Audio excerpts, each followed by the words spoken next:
Welcome to Trip Ups and Triumphs, the podcast where we keep it real about the setbacks, comebacks, and everything in between. Trip Ups and Triumphs is the podcast that keeps it real about the highs and lows of life. And I, as your host, Nathan Cabrera, I dive into raw conversations about failures, comebacks, and the lessons that turn setbacks into success. Whether you're grinding through a challenge or celebrating a win, this show is here to remind you it's all a part of the journey. Expect real stories, unfiltered insights, and a few laughs along the way. Tune in and get inspired to turn your trip ups into triumphs. Hey, everybody. This is the first episode of season 2, but Trip Ups and Triumphs was created to, I thought, help people and help me with my personal growth, and where I felt that I had healed in a lot of areas that I could share with you guys about the trauma of my past and so much more. And on top of that, share the beautiful stories from other individuals that have also suffered heartache and pain in this life and could find healing in sharing their own stories. And I've done just that. And looking back, it's been awesome in the sense of hearing everybody, watching, listening, meeting people, re-engaging with people from high school, middle school, college, elementary school, talking to people from Africa, listening to the podcast. And I did take a break after saying I would have an episode every week. Just during the holidays, I thought it would be a great time to regroup and set the tone for a season 2. And I am going to continue in producing a season 2 for you all and for myself and for others that want to listen. I could not move forward in recording, producing, and showcasing season 2 stories and so on until I entered my own new chapter and came clean about some things, because as you know, this podcast is about keeping things real, being unfiltered and forward. I didn't design this to be a religious podcast. I did not design this to just be a self-help or to highlight myself in a way that would gain me some notoriety. I just really thought that this would help people and we grow. I had an incredibly difficult year last year. So then I realized I was on the cusp of so many great opportunities leading up to the putting out the first episode of this podcast back in August. And I feel like I was just getting hit left and right and attacked to basically just make this show a mockery of what I intended it to be because of what was taking place prior to me having posted. And I don't even know where to begin. I've alluded to some things. You guys have heard my stories. If you haven't, look back. And there's still parts of me that I had not and have not shared with the audience, because I think it's always best to share things when you've completed them and have had dominion over them and actually accomplished. But sitting right in the middle of my battles and getting some battle wounds and scars. And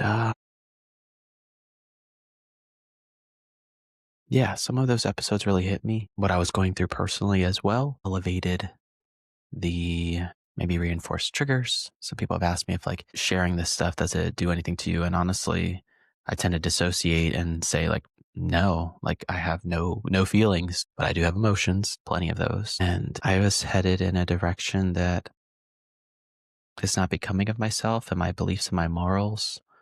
A lot of what you'll hear too is pretty, what I think is profound and supernatural, beyond comprehension, miraculous, hopeful, faithful, and instills a sense of courage and accomplishment for people, guests and viewers. And on top of that, I would hate for you to find out something before I had a chance to explain myself. Not even as an excuse, just more so, I want you to hear it from the horse's mouth. And gosh, I wasn't going to cover all this right now. I wanted to get to the immediate. But those of you that know me know that I love to preface stories with a story. For years, I have wrestled and battled with my identity. And for a lot of you, that would not be a surprise. For a lot of you, you won't care. For a lot of you, you would say you still love me. And for a lot of you, you would be disgusted. And it's okay. Uh, a lot of my feelings, I believe, were distorted because of habit and influence, an immense influence and attraction, how I was raised, my background, all that. And we can get into the weeds of that. I'm happy to have conversations as I continue to do in DMs, and not here to debate. My beliefs are my beliefs. And regardless of where you stand on that, I say that to say, like, I acted out a lot because of pain, PTSD, and my own hurt. The old saying, like, hurt people. And one message I recall more recently, and it's, you're not a victim, Nathan. You create them. And man, that hurt.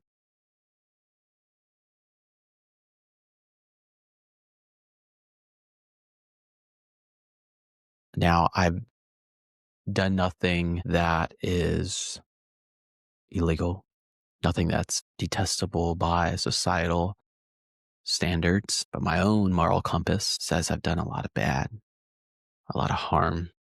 And in some ways, it can really affect the trajectory of someone else's life on a spiritual level, regardless of how they feel personally or whatnot.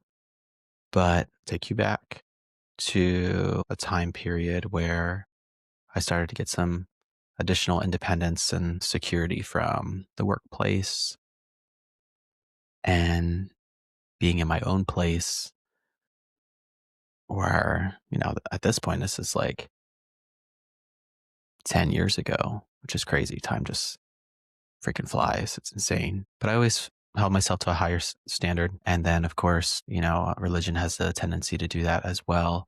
And again, some of you might not agree, but there is a level of expectation on how we are to live. And the closer that you're drawn into the faith, the less desirable these other things are. And it's true. You don't start to crave and desire the things that really aren't helpful and useful to you as a human being, and they're not productive, like getting high, getting stoned. And again, a lot of you will argue with me like, oh, it's help with my back pain, or help me like be in my feels or lose myself. No, that is not the answer. It's a temporary fix. But just like alcohol, alcoholism, and then you wake up the next day and you're back with those feelings again. And if you never dealt with them, they're going to keep creeping up until you defeat them, have dominion over them, conquer them, if you will. If not, they're going to be a problem for you, your offspring, and their offspring, and so on and so on. And these are like generational curses that you may hear about. So I would advise you, where are you hurting? Where are you suffering, feeling some pain and some regret? And if you feel alone, like, I've been in therapy, I've worked in ministry, and even then, I've fallen, I failed. I had to brush the dust off my shoes, my knees, whatever. It's not great. It's not great. And when you're doing things to get a fix, feels really good at the time until it doesn't, until it starts hurting others, until you're deep in it, and it's kind of hard to get away from without an explosion. In short, About 10 years ago, I actually reconnected with an old friend that knew about some of my past. And I had opened up about my, you know, sexual identity and thinking that I was interested in all persons. And I guess they recalled that. They knew about the incident with the officer, which I touched on. And I'll continue to refer back to that incident and how it really has affected me and challenged me mentally. But in a way, I feel like they, use that information to kind of gauge my interest and proposition me to a hookup. And we did. And I felt so bad because this is someone that I grew up with and, don't want to sleep with friends and so many other reasons. And I felt super remorseful the day after, like what the heck I was doing. And then eventually it just became extremely exhilarating. And my therapist at the time, and even the ones now, uh, you get a rush. There's this adrenaline, it's almost like cocaine. It is. It's equivalent. And some of you might argue with that, but the rush that you get inside of your head is one that controls you, excites you, and can't think of anything else but wanting more. And it went on for a while and just started getting to be too much. I have abandonment and rejection issues. I have so many other things. And having this cross between my beliefs and doing what feels good to the body. And also, well, this is a friend, but it's not going anywhere and it's void of any real deep connection. It's just transactional, becomes so harmful. And eventually something's got to give. But I multiple times did not want to move forward, not accusing them of coercing me or anything like that. Absolutely not. That wasn't the case at all.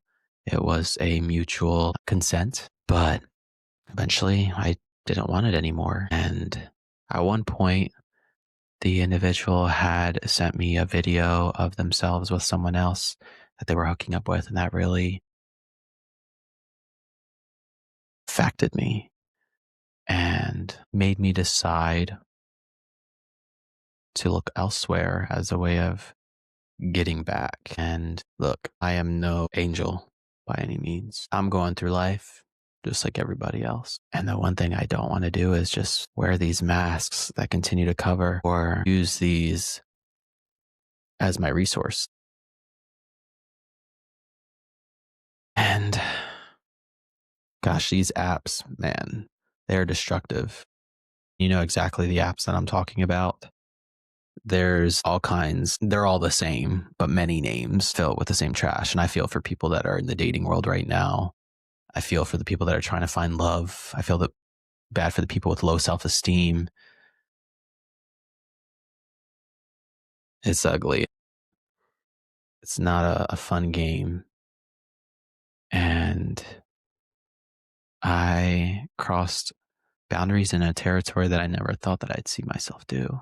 And I became fascinated with initially just showing myself off online. There's probably tons of videos of me out there. I will blame it on AI. I already said. So if you're hearing this, I'm not making a joke, but no, that's how I do. That's a coping mechanism. I have posted so much content privately for people that wanted it from me. I got a thrill and excitement for it, and it controlled every hour of my day. Now, this stuff was supposed to cover multiple episodes, but I can't. I'm exhausted. But I was not myself. I was not in a great frame to be doing anything other than like needing treatment and taking care of myself. That's actually why I started going to therapy. I saw an issue with my hypersexual activity.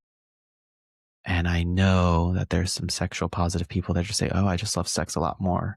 That's some BS. That is some BS. Everybody likes sex. Let's be for real.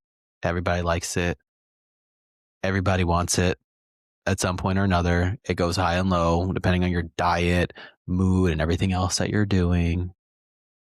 Don't give me that. I will fight you on it. I'm case in point of someone that was like, oh yeah, I'm just very sexually active. Well, I mean, duh, for one, because sex has been a part of my life since 4 years old. But there comes a point where there's more to life than that. There needs to be some control with that, and there's got to be some life to it.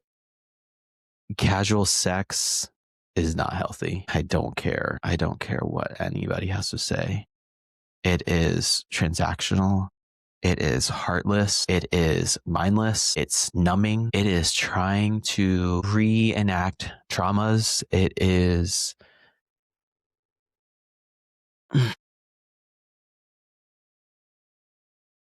leads to pain. And if not for you, for that other person, 100% guaranteed.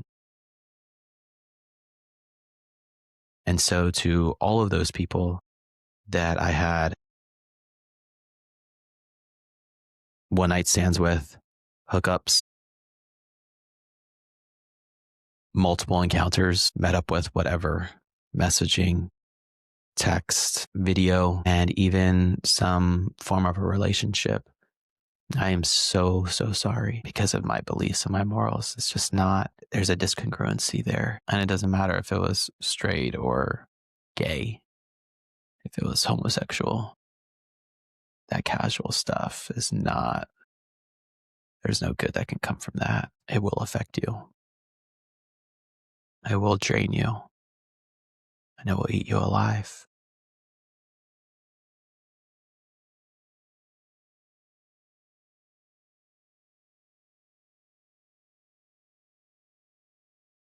I had gotten to a point where it just became a game to meet with more people, the attention, the rush. Guys, the rush of meeting someone at their house, the nighttime hours, or any time of the day, ignoring responsibilities. My poor dog, who's sitting with me right now, actually. I love dogs, by the way. She definitely can tell when I'm not well. Great companion. Um,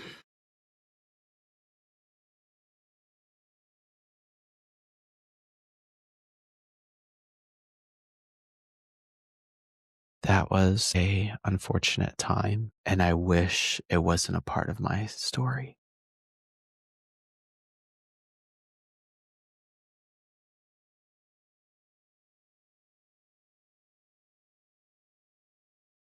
It got so bad.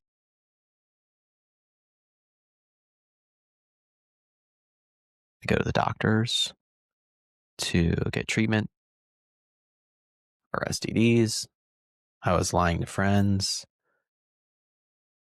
all responsibilities, leaving places and going. I was just like a crazy person, just going back, to just to perform, to message all day long, all day, all night. I have no idea. She doesn't know this, but I was seeing someone at the time, and I had just started a relationship with someone else at the same time as well.